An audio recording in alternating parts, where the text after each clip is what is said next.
తల్లిదండ్రులకి, నా అత్తమామలకి, నాకు విద్యార్థులు చెప్పిన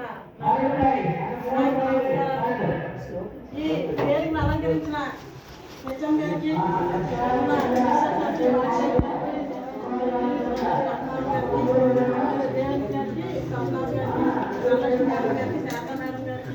ఇక్కడ ఉన్న స్టాఫ్ అందరికీ నా యొక్క నమస్కారాలు తెలియజేస్తున్నాను. పిల్లలకి నా యొక్క ఆశీస్సులు తెలియజేస్తున్నాను. కృషి ఉంటే మనుషులు ఋషులు అవుతారు, మహాపురుషులు అవుతారు. కృషితో నాస్తి దుర్భిక్షం. మనకి ఒక పద్యం కూడా ఉంది, దొరలు దోచలేరు,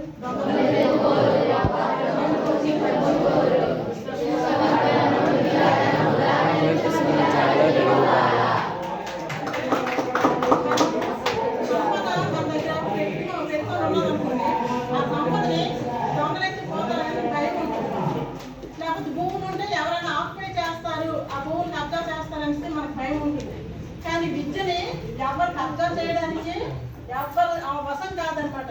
సరస్వతి కటాక్షం ఉంటే ఎవరి వశం కాదు, మన వశంలోకి అందరూ రావాల్సిందే తప్పించుకొని మనం ఎవరి వశంలోకి వెళ్ళమన్నమాట. నేను ఒక ఉదాహరణ మీకు చెప్తాను.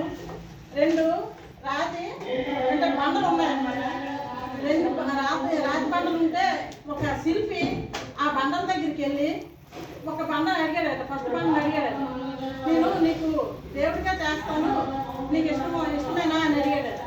అడిగితే ఆ బండ అన్నదట, ఆ ఉల్లి దెబ్బలు శుద్ధి దెబ్బలు నేను తట్టుకోలేను, నాకు వద్దు అని చెప్పాడు.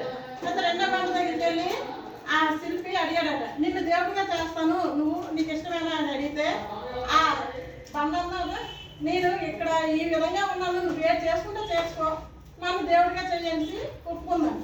ఒప్పుకుంటే ఆ శిల్పి ఆ బండని గుడితో చెక్కి చక్కని దేవుడి విగ్రహం చేస్తే ఆ విగ్రహాన్ని తీసుకెళ్లి గుడిలో పెట్టి పూజలు అన్ని చేస్తున్నారు కదా. అయితే ఈ రెండో బండ ఉంది కదా, ఈ రోజు గుడిలో ఉండేటప్పుడు ఏమవుతాయి నన్ను అక్కడికి కొబ్బరికాయలు అరటిపళ్ళు అన్నీ వస్తాయి కదా, మరి కొబ్బరికాయ కొట్టడానికి బండ ఏది?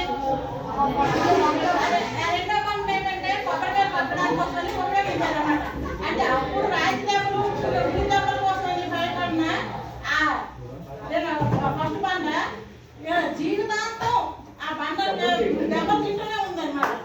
మనకి చదువుకునే టైం ఇదేంటంటే మీరు నేటి బాలనే రేపు మీరు 10th క్లాస్ కాబట్టి ఇది ప్రథమ మెట్టు. అంటే మనకి లైఫ్ టర్నింగ్ పాయింట్ అవడానికి ఇది చక్కటి అవకాశం అన్నమాట. మనం ఏంటంటే ఈ స్టెప్ ఎప్పుడైతే మనం కరెక్ట్ చేసి ఇక్కడ నుంచి ఇంటర్మీడియట్ డిగ్రీ మనం 25 years వరకు ఎవరైతే చదువు మీద కాన్సన్ట్రేషన్ పెడతారో వాళ్ళు ఉన్నతమైన స్థానాలకు వెళ్తారు, ఉన్నతమైన శిఖరాలను అధిరోహిస్తారు. ఇదేమో మీరు మీ స్కూల్కి ముఖ్య అతిథిగా మీరు వచ్చి ఇక్కడ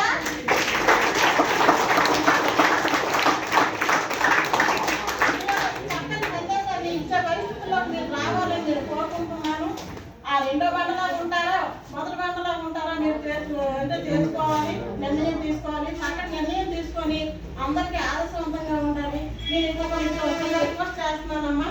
ఇక్కడ మనకి ఏంటంటే డ్రగ్స్ అనేవి చాలా విపరీతంగా మాదక ద్రవ్యాలు అనేవి సప్లై అవుతున్నాయి. మీ ఏజ్ గ్రూప్ చాలా ఎఫెక్ట్ అవుతుంది అనమాట. మీకు ఏంటంటే మొబైల్ ఒకటి చాలా అది ప్రమాదం అనమాట. ఆ మొబైల్ బాగా పడిపోయిన వాళ్ళు మళ్ళీ రావడం అనేది చాలా కష్టం అనమాట. అదేవిధంగా మీ డ్రగ్స్ కూడా ఎడిక్ట్ అయితే ఎవ్వరు మిమ్మల్ని రక్షించలేదు. అంటే మీరు జీవితాన్ని మీరు కోల్పోయిందే కాక మీ కుటుంబాలు కూడా మీ వల్ల అన్యాయంగా బలైపోతాయి అనమాట. ఇక్కడ నుంచి ఎవరైనా సరే మీకు నేర్పించడానికి ఒకసారి ఫస్ట్ అంటే డ్రింక్ చేసిన వాళ్ళు కోరుకోకుంటారు, తర్వాత స్మోక్ చేసిన వాళ్ళు కోరుకుంటారు. కానీ చదువుకున్నాడు మాత్రం పక్కన అంటే ఇంకో పక్కన ఉంటే డిస్టర్బెన్స్ అవుతుందండి. అంటే మంచి వాడు ఎప్పుడు అటువైపు వెళ్ళడు అనమాట. డిస్టర్బెన్స్ కాకుండా వంటగా చదువుకుంటారు, లేకపోతే మామూలు గ్రూప్ డిస్కషన్ చేసుకుంటారు. అంటే చెడుకి ఎట్లా రావడానికి అవకాశాలు ఎక్కువ ఉన్నాయి కాబట్టి మంచి చెడు విచక్షణతో ఆలోచించి మీరు వచ్చాము మంచి దారిలోకి వెళ్ళాలని నేను కోరుకుంటున్నాను. నాకు ఈ అవకాశం ఇచ్చిన ఈ టీం మెంబర్స్ అందరికీ నేను ధన్యవాదాలు తెలియజేస్తున్నాను.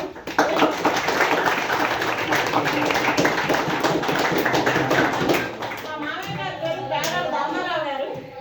అతను ఇక్కడ చేప నిజంగా చేసి రిటైర్ అయ్యారు.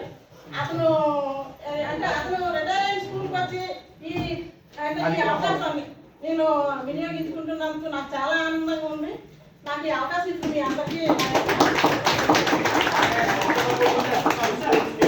మీరు కూడా పెద్ద అయ్యాక మీరు కూడా అవకాశం ఉన్నప్పుడు ఇవ్వాలి.